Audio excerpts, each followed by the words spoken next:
So 2023 was a transition stage. This is when we started to try out different things. Aside from conflict sensitivity, we tackled climate change, media information literacy, expanded that into film literacy. That's why we have the Escuela Salida right now.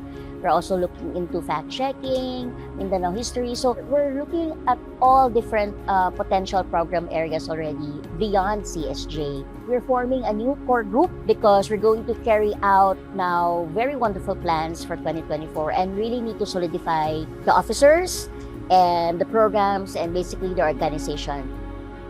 For us in forumZFD, we see it as a very important time of transitioning, in a way handing over this work on CSJ to our partner, MEM, because we're really seeing the potential that they have as a homegrown organization pushing for CSJ.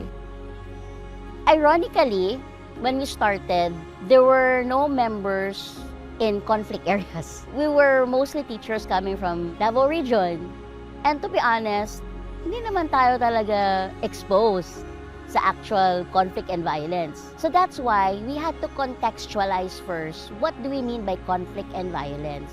It's about structural violence and cultural violence, meaning the social injustices, the inequality that's happening in our immediate communities. With this lens, mas naintindihan ko yung political, economic, social, cultural aspects of a social issue.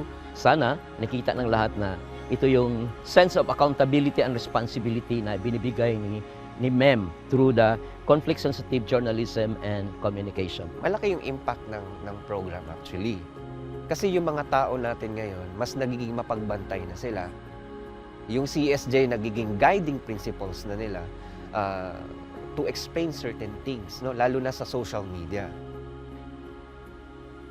I think that's the essence of CSJ, that you're able to understand people better and not just know a single story of that person or that group. CSJC is key in terms of addressing prejudices among people. But this time, we want to be more assertive with our conversations. So MEM is very active in raising our hand. Hello, we're MEM. We're here. We exist. Okay. After 10 years, no, we say we exist in this broad spectrum of advocates for media literacy and fact-checking, social justice and peace. We are here and we're here to give our voice. So we had this training in October.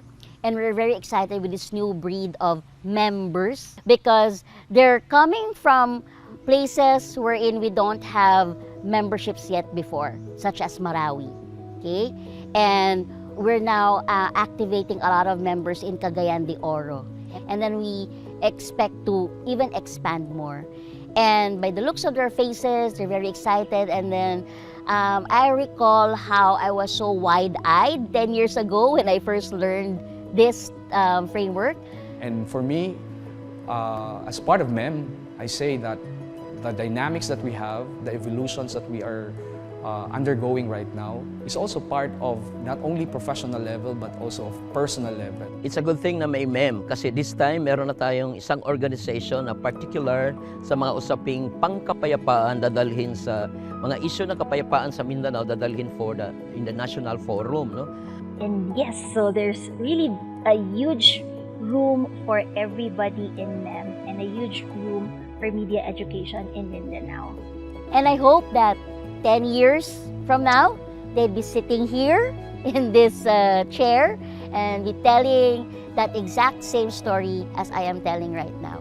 A story of how we're able to mainstream CSJC and make MEM a very important player in making sure that we transform Mindanao into the Mindanao that we want.